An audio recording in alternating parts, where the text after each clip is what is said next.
नमस्ते फ्रेंड्स, आज फिर से एक नई वीडियो में आपका स्वागत है। तो चलते हैं बिना किसी देरी के। भतेश्वर महादेव, राजस्थान की भूतिया कहानी। किसी गांव के पास राजस्थान में एक प्राचीन मंदिर था जिसका नाम भूतेश्वर महादेव था। यह मंदिर बहुत ही पुराना था और लोग इसे अत्यधिक प्रतिष्ठित मानते थे। भूतेश्वर महादेव के मंदिर में एक पुरानी प्रतिमा थी जिसके पास कई पुराने किताबें भी रखी गई थीं। लोग मानते थे कि इस मंदिर में भूतों का वास है, लेकिन यह बात किसी ने साक्षात्कार नहीं की थी। एक दिन गांव के एक युवक नामकरण के लिए मंदिर गया।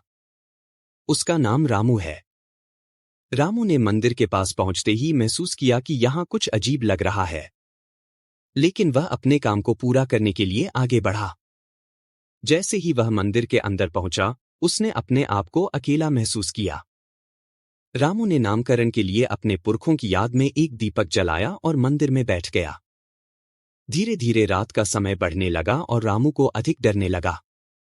उसने चित्त लिया कि जल्दी से यहां से बाहर निकल जाए। जब वह बाहर निकलने की कोशिश कर रहा था तो एक अद्भुत घटना हुई। मंदिर के द्वार की तरफ से एक अद्भुत आवाज सुनाई दी और द्वार अपने आप बंद हो गया। रामू के दिल में भय का साया छाया रह गया। वह अब बिल्कुल भी नहीं बोल पा रहा था। समय बीतता गया और रात की अंधेरी छाया बढ़ती गई। रामू के अंदर डर का भाव बढ़ता गया।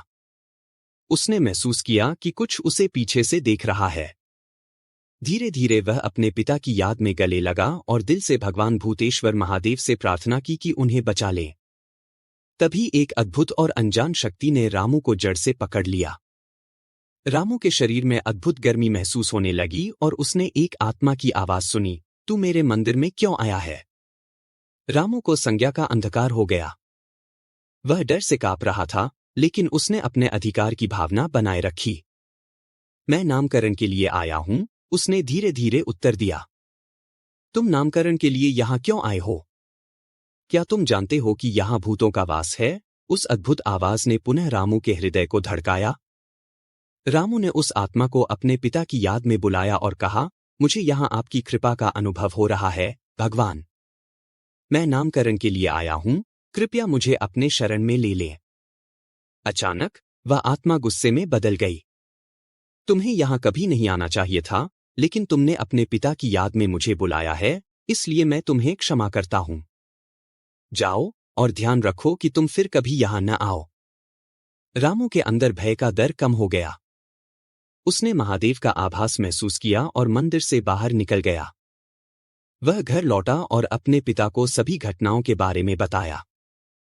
उनके पिता ने उसे समझाया कि वह भगवान की कृपा का ध्यान रखे और भूतेश्वर महादेव के दर्शन करने के लिए आत्मविश्वास से जाए।